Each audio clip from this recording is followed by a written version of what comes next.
The religious love to say they can provide evidence for their gods, but they never ever can. It only proves that they don't know what that word means. And that's a problem. It becomes, well, it seems to me, but that isn't sufficient. Evidence has to seem to everybody, even those people who don't buy into their comforting religious beliefs. So let's see another one fail.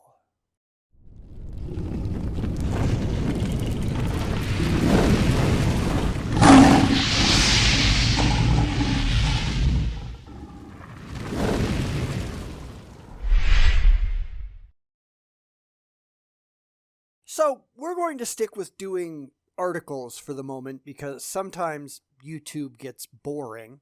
And I found this one over on Lancaster Online in their opinion section called How Can We Seek and Find Evidence of an Invisible God? Well, that's a really good question, isn't it? I'd like to get an answer to that if I could. The problem, as I'm sure you're going to agree, is that any answer the religious come up with, it won't be rational, verifiable, or remotely true, will it? They are going to do, as they all do, just rely on, well, I don't get it, therefore God, which doesn't actually get you to a God, period. But let's see how Eliana Graybill tries to make it work, shall we? How can we seek and find evidence of an invisible God? Well, like I said before, that's a really good question, isn't it? If there was a God, any God that couldn't be detected in any way, how would you ever even know it was there? That's a question that the religious really need to hear more often.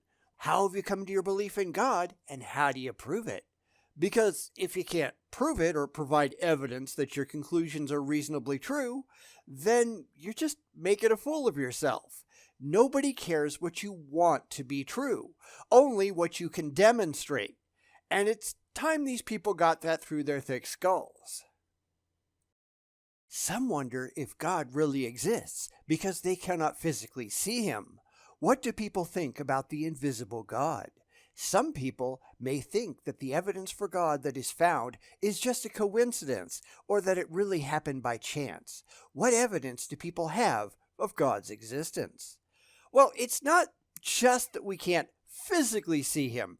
It's that we cannot detect him in any demonstrable way at all. And that's why using things like invisible, intangible, universe-creating pixies works so well. Well, I declare that they're real. Prove me wrong.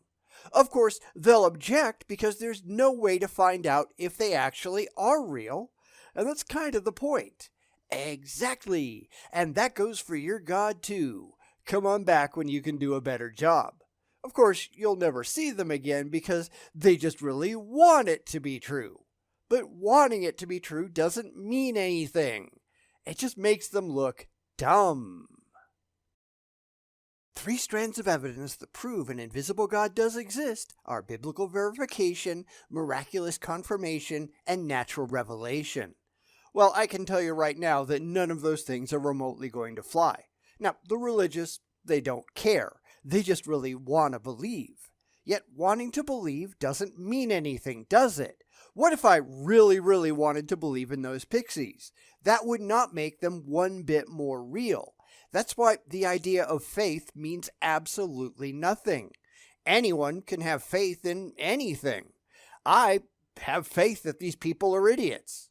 Actually, that's demonstrably true. But there are people all over the world that have faith that some other gods are real and the Christian version is false.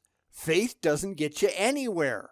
This is why just making up ridiculous creations and parroting the words back to them is so effective, or at least it ought to be, if any of these people actually had a brain in their heads.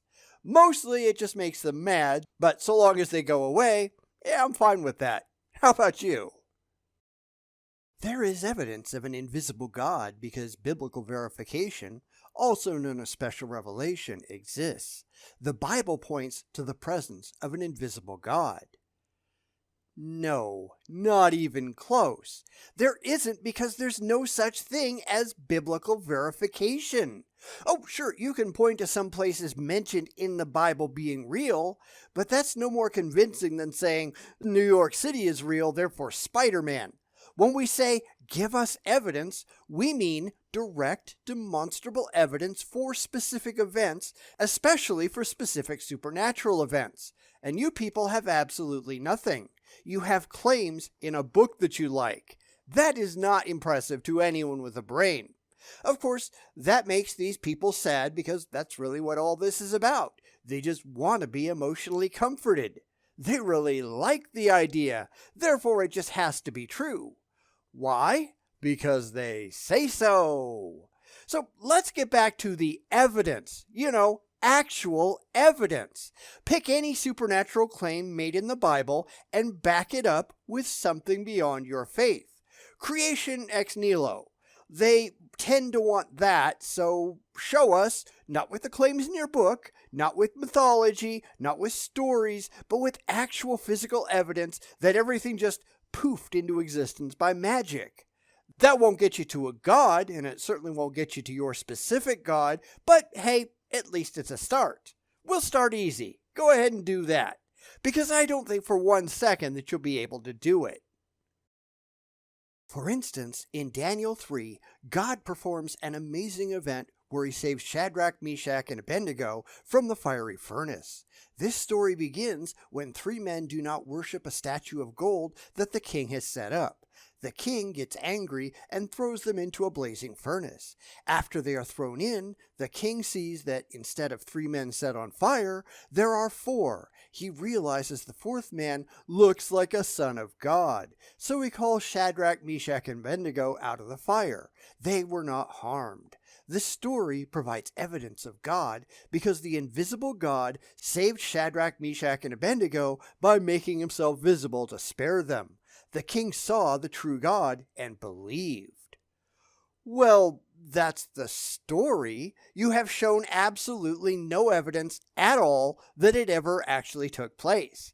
This is where I see theists falling down so often. But it says so in my book. Well, I don't care what it says in your book. I care what you can prove independently of your beliefs. Proving things requires evidence, not my book says a thing. Nobody cares what your book says if you can't corroborate those things with demonstrable evidence. Because it's not what the book says that matters, it's the evidence. Yet they can't get that through their heads, can they? Every time I see someone like Frank Turek or William Lane Craig reading from the Bible as though it means something, it just makes me laugh at them. These people are morons, nothing more. This is one of many stories that are found in the Bible that verify the invisible God. There are many more strands of evidence besides biblical verification. It does absolutely nothing of the sort, though, any more than these stories in the Vedas verify the invisible Krishna. Just saying a thing doesn't make that thing true. This is the real problem with a lot of these people. They don't actually understand what they're talking about, and they sure haven't stepped back from their perspective to see if it stands up independently of their faith. Nobody cares what your book says. Nobody cares what your beliefs are. We care what you can demonstrate is true entirely beyond your faith. And they can't do that, can they? Which is why they don't want to talk to us. They only want to stay inside their ridiculous little religious echo chamber, because then they don't have to actually prove anything, because everybody already believes for bad reasons. And that's sad, huh?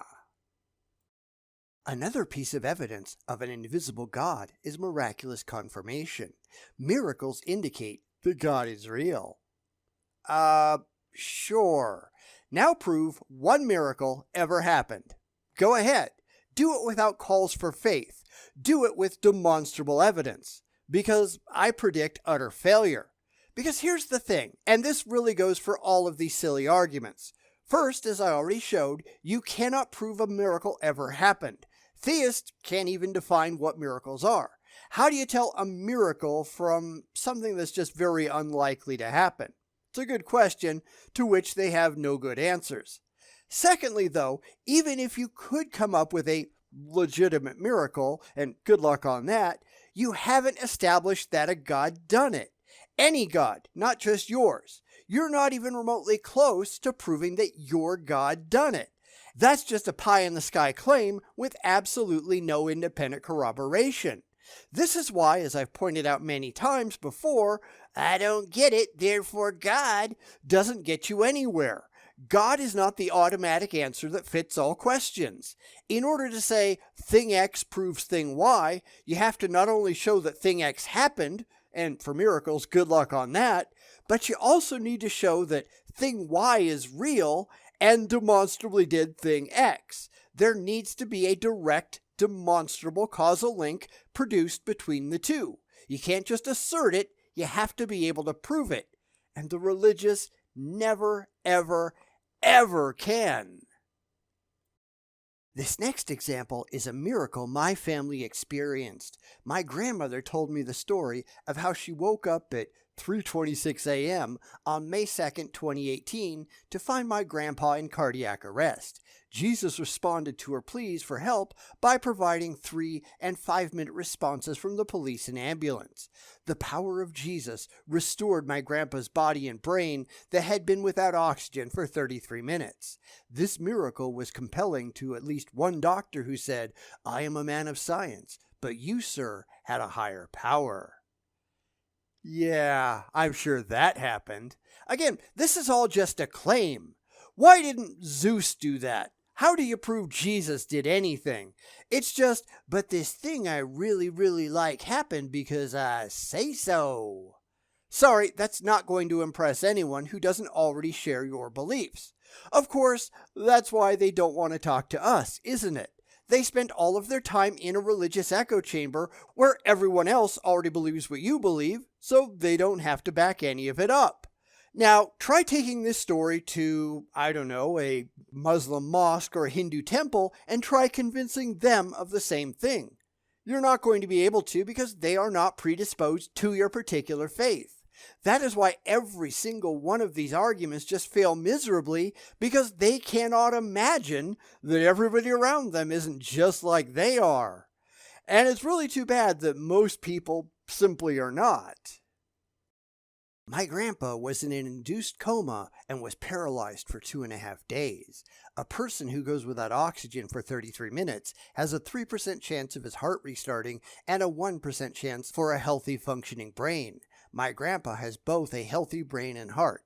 Miracles are evidence of an invisible God because God can heal people and even raise them from the dead. All right, first off, absolutely nobody can go without oxygen for 33 minutes. Brain death occurs after 10. Therefore, this story just didn't happen. If someone survived without oxygen for 33 minutes, where is it written up in a medical journal? Because it absolutely would have been. This is just some bullshit. However, he or she said that the paramedics were there in 5 minutes, and paramedics know how to do CPR and get oxygen into the bloodstream. So I'm willing to bet that either this guy or girl, whoever, has no clue what they're talking about, or they're just lying. It's not like we haven't run into theists just making up bullshit stories before because it defends their faith. It's on their shoulders to back it up, and the only way to do that is to produce the medical records and the aforementioned peer-reviewed medical journal articles that prove that this ever happened. And how much do you want to bet that they don't have any of that? The final strand of evidence of an invisible God is natural revelation. If people look and pay attention, they will see God's hand everywhere in nature. Except there is no demonstrable revelation. I know you wish that it was true, but you haven't backed any of it up yet. Again, this is just, well, I really, really, really want it to be true, spewed to people who also really, really, really want it to be true, so that nobody asks any of the difficult questions. Well, I'm asking. Deal with it. Everything here is, but I say so. But your say so doesn't matter. Where is your evidence? And keep in mind, not only do you have to prove that this natural revelation exists, you have to prove that your imaginary friend is responsible. Will they be able to do that? Signs point to no. Craig McLeod, writing for Life Church, states an example of natural revelation in his comment, "We, believers in Christ, have become the visible proof of the invisible God. He reveals himself through us." This statement tells people that they are the evidence of God's existence. You know, this guy who happens to be part of my cult and who believes what I believe, they say a thing. Sure, that's convincing. This is just another example of, well, I don't get it, therefore God. In fact, as I said to someone on the channel a while back, there are really three common situations. I don't know, therefore God. I don't understand, therefore God. And I don't like it, therefore God. Ultimately, it all comes down to, I'm an idiot, therefore my imaginary friend is responsible. And that is not at all impressive, is it? One way people can see the existence of God through believers is by their actions. If people see Christ through believers, then Christians become evidence of God. Yeah, that's some next level bullshit right there. So what happens when Christians are assholes? Is that somehow proof that God doesn't exist? Or is any conceivable outcome somehow proof for your imaginary friend? Because I have literally seen theists claim that no matter what, everything proves they're God. Except it doesn't. Again, zero demonstrable link between Christians and God. It would be no different than claiming that the existence of Hindus proves Krishna, or the existence of Scientologists proves Xenu. Clearly, this idiot has never given their claim a moment's rational thought, which I guess isn't much of a surprise, is it?